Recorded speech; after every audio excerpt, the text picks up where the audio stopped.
सभी प्रिय भाई बहनों को जय मसीह की। मनुष्य जाति की दुष्टता।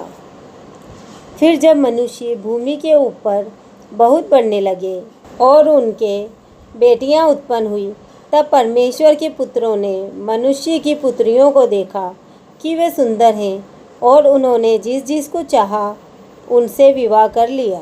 तब यहोवा ने कहा, मेरा आत्मा मनुष्य से सदा विवाद करता न रहेगा, क्योंकि मनुष्य भी शरीर ही है।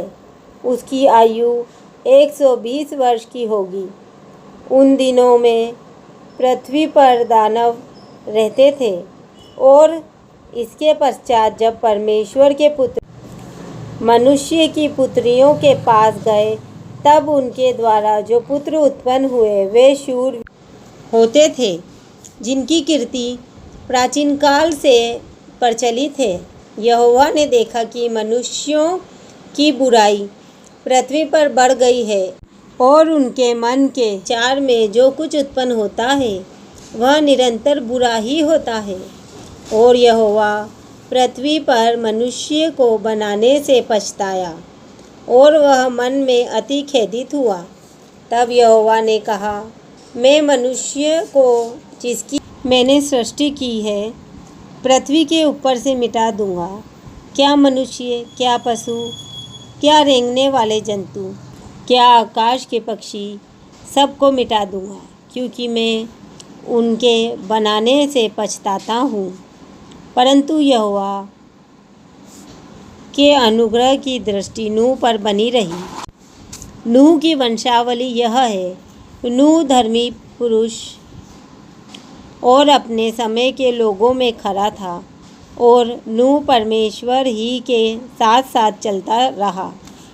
और नूह से सेम और हाम और येपेत नामक 3 पुत्र उत्पन्न हुए। उस समय पृथ्वी परमेश्वर की दृष्टि में बिगड़ गई थी और उपद्रव से भर गई थी।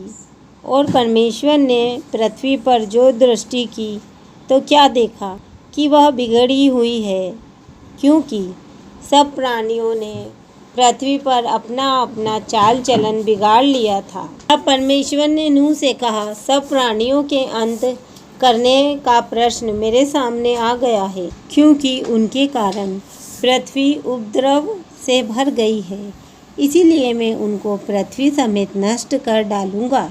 इसीलिए तू गोपेर वृक्ष की लकड़ी का एक जहाज बना ले, उसमें कोठरियाँ बनाना और भीतर बाहर उस पर राल लगाना। इस ढंग से तू उसको बनाना।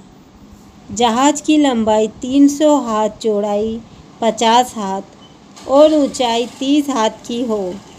जहाज में एक खिड़की बनाना और उसके 1 हाथ ऊपर से उसकी छत बनाना, और जहाज की एक ओर एक द्वार रखना, और जहाज में पहला, दूसरा, तीसरा खंड बनाना।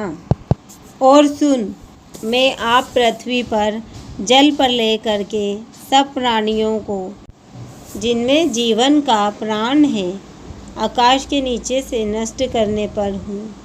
और सब जो पृथ्वी पर है मर जाएंगे, परंतु तेरे संग में वाचा बांधता हूँ।